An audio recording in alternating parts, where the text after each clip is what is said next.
I'm Ellie, and this is where my journey begins. I grew up in a small town, moving from one foster home to another until I finally found a place with the Thompsons. They gave me the priceless gift of stability, something I had longed for all my life. Life was pretty plain until I headed to college, becoming the first in my foster family to venture into the big city. I immersed myself in studying languages, with Japanese being my focus. After working tirelessly, I landed a job as a translator at an international trading company, a huge achievement for a small town girl like me.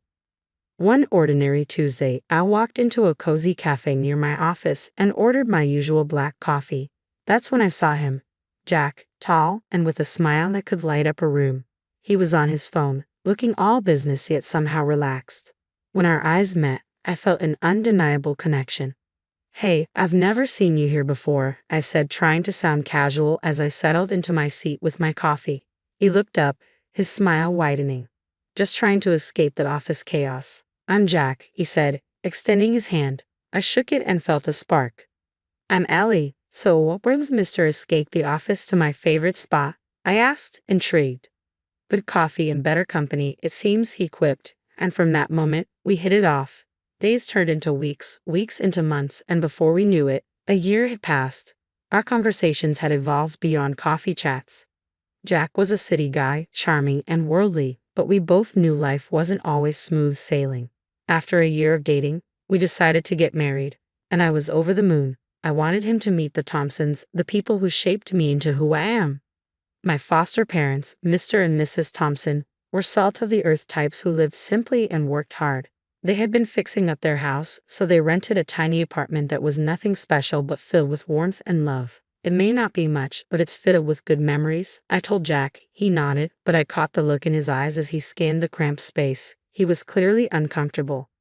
We spent the weekend there, and my folks treated him like royalty, but Jack was distant, always checking his watch, eager to return to the city.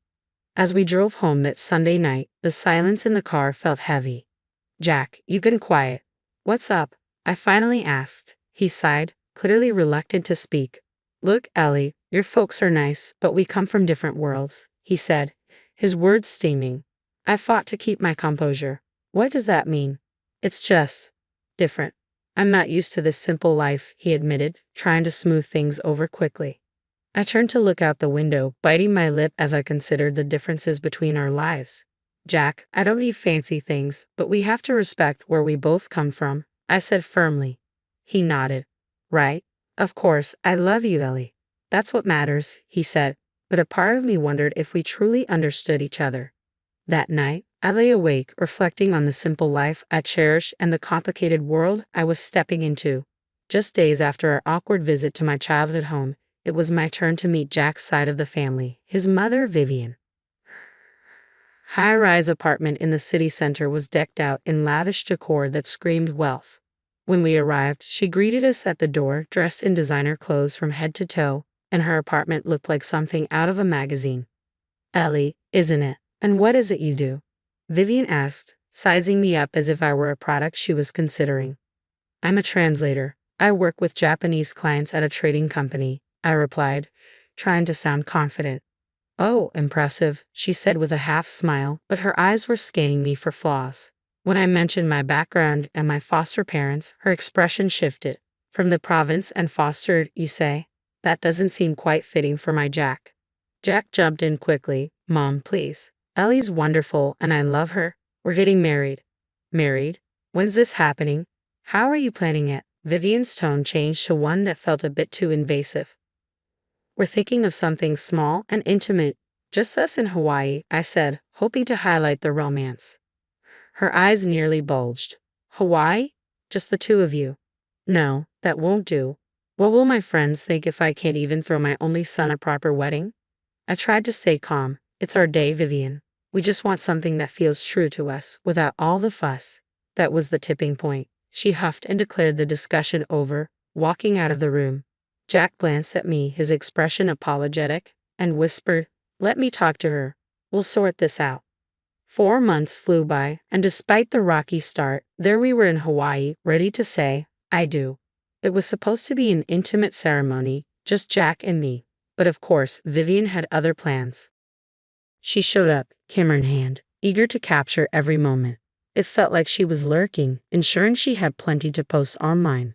Jack seemed oblivious, basking in the sun and the joy of the ceremony. I tried to smile through it, leaning in to whisper, I thought it would be just us. He squeezed my hand, his eyes sincere. I know, I'm sorry, she's just excited. Let's try to enjoy our day. But Vivian was buzzing around us, her phone always up, shouting, smile here. Oh, this will look fabulous on my feed. I felt like a prop in her social media showcase rather than a bride on her wedding day. What was meant to be our special moment had turned into just another one of Vivian's extravagant productions. Coming home as newlyweds should have been about cozy, love-filled days. Breakfast in bed, slow dances in the living room, the works. At least it started that way.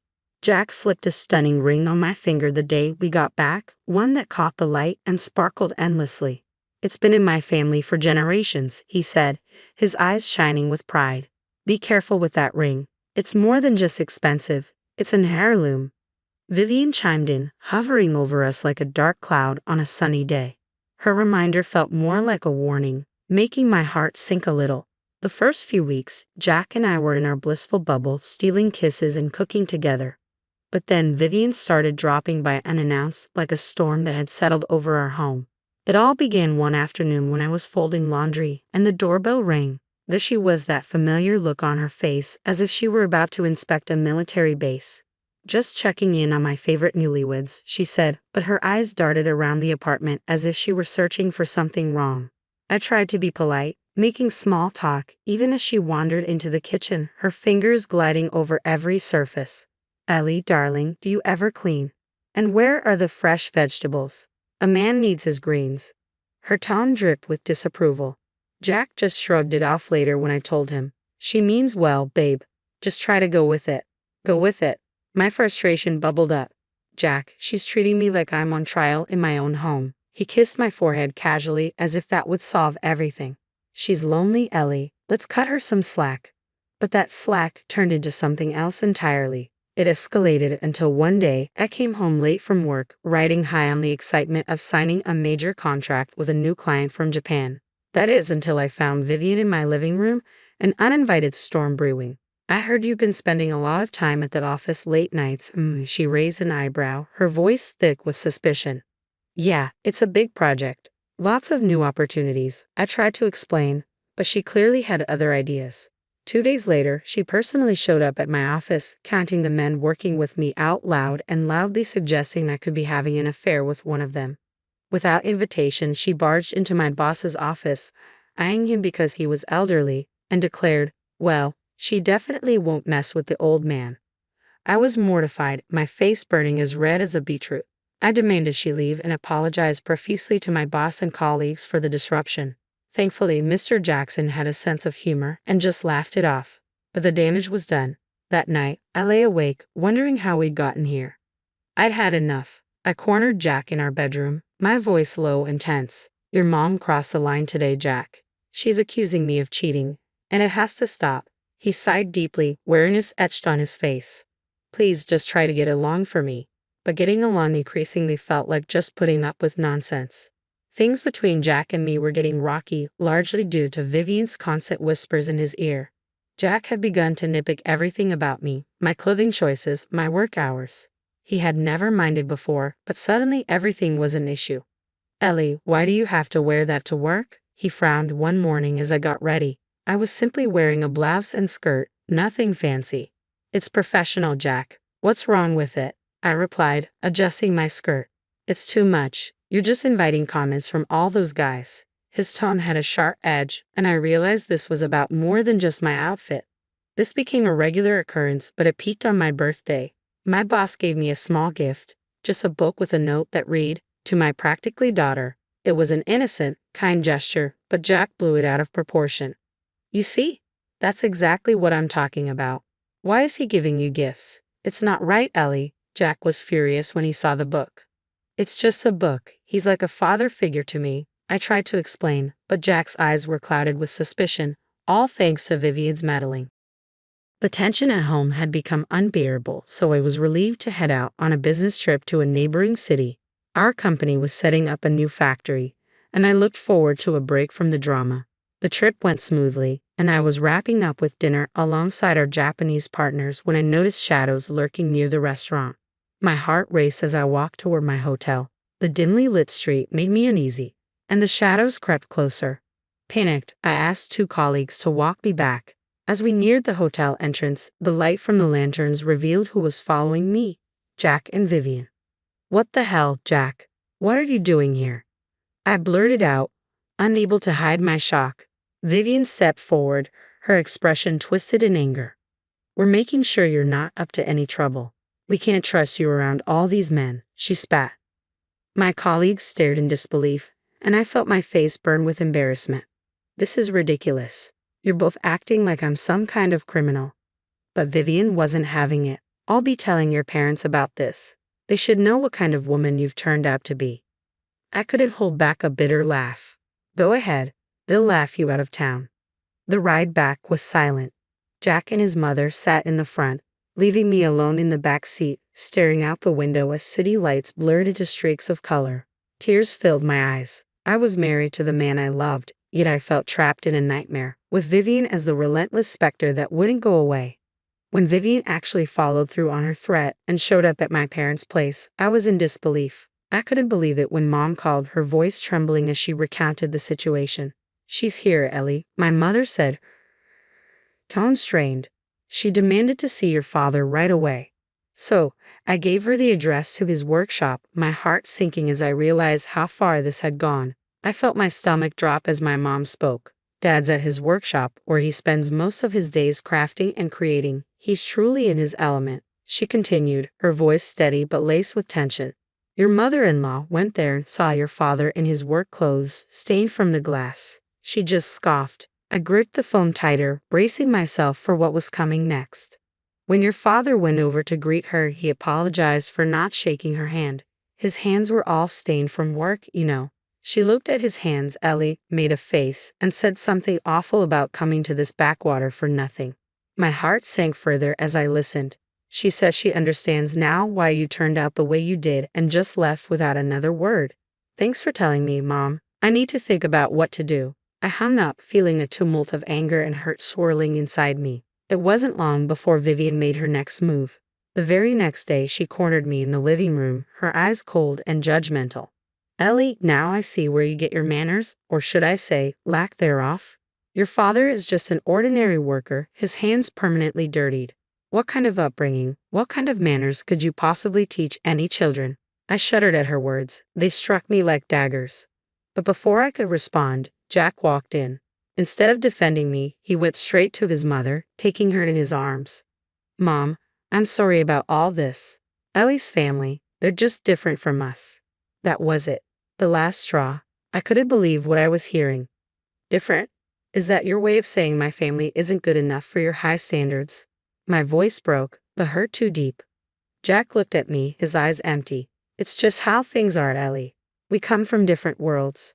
"So that's it, huh?" My voice rose, thick with emotion. "If I'm such a disgrace, why don't we just end this? If I'm so beneath you, let's get a divorce." Vivian's eyes lit up, almost gleefully. "Well, that sounds like a splendid idea." Jack just nodded passively. "Maybe that's for the best." I spent the night in our guest room, tears streaming down my face as Vivian's every word replayed in my mind. Each dismissive glance from Jack, the life I thought we were building, it all felt like a lie. The early morning light filtered through the blinds, casting a soft glow across the room as I sat on the edge of the bed, phone in hand. It was time to make some difficult but necessary calls. First on my list was my boss, Mr. Jackson, whose kindness had always made the stresses of work bearable. "Mr. Jackson, it's Ellie," I started, my voice shaky. "I'm facing some personal issues and need to take some time off. I can take it unpaid if necessary." "Ellie," he replied quickly, concern evident in his voice. "You're one of our most valuable team members. Take a paid vacation, sort things out, and come back when you're ready. We'll manage here." His generosity brought a lump to my throat. "Thank you, Mr. Jackson. I can't tell you how much this means to me." Next, I dialed my mother, who had always been my anchor in any storm. As soon as she answered, I spilled everything, my words tumbling out in a torrent of emotion. "Mom, it's all falling apart here. I can't do this anymore with Jack and his mom. It's just too much. Her voice was calm and soothing. Ellie, we've been prepared for this call. Your father and I are on our way. Just pack what you need. As I ended the call, I glanced around the room, my eyes landing on the few personal items I brought into this house, none of which felt like they belonged. I started packing, each item a reminder of the life I thought I'd build with Jack. Vivian appeared at the doorway, her presence like a dark cloud. Remember, Ellie, only take what you bought with your own money. Don't think about grabbing anything else, she said, her voice cold and accusatory. It wasn't long before I heard the gravel crunch under the tires of an old vehicle. Looking out the window, I saw the familiar beat-up pickup truck that belonged to my parents. Jack and Vivian followed me outside, their expressions a mixture of smugness and curiosity. As my parents' truck pulled up, Jack scoffed loudly. Sure that old thing will even make it back? My father stepped out, a quiet strength emanating from him as he faced Jack without a word. He handed over the divorce papers, his eyes steady and unwavering. Jack grabbed the papers and signed them with a smirk, his mother chuckling beside him, glad to be rid of this mess. We arrived at my parents' home, a large, imposing structure that felt more like a sanctuary now. I spent the next few hours unpacking and trying to settle my nerves. The peace of the familiar surroundings slowly calmed me. That evening, as I sat looking out at the garden, my phone rang. It was Vivian. Ellie, you need to return the ring. It's a family heirloom, not a parting gift. I held the phone away for a moment, taking a deep breath before responding. Vivian, that ring was given to me as a wedding gift. If you want it, come and get it yourself. The morning light was just beginning to spill over the horizon. When I spotted Jack and his mother, Vivian, from the upstairs window, they stood at the gate, staring up at the house as if they had wandered into a fairy tale. Their expressions of disbelief were almost comical. A smirk crept across my lips as I watched them from behind the curtain. They looked so out of place against the backdrop of my large, meticulously landscaped front yard, their confusion palpable. I turned away from the window, hearing my parents downstairs, and joined them. We shared a knowing glance before stepping outside. Calm and collected, my parents walked past Jack and Vivian without a word, heading straight for the garage. They pretended not to notice the bewildered stares from my estranged husband and his mother. As the garage door swung open, revealing 3 sleek, high-end cars, I could hear Jack's sharp intake of breath. My father chose a gleaming black sedan, and we all climbed in. Just as we were about to pull out of the driveway, Jack finally found his voice. Ellie, what is all this? This house? These cars? I stepped out of the car, approaching them with a calm I hadn't felt in months. This is my family home, Jack. My father owns a glass factory and several commercial properties. This is where I grew up. Vivian's face contorted in confusion. But your father, he was wearing work clothes. His hands were dirty. I couldn't help but smile at her naivety. Yes, Vivian, he was launching a new product line. It's a tradition in his company to get involved hands-on. It doesn't mean he's not successful or wealthy.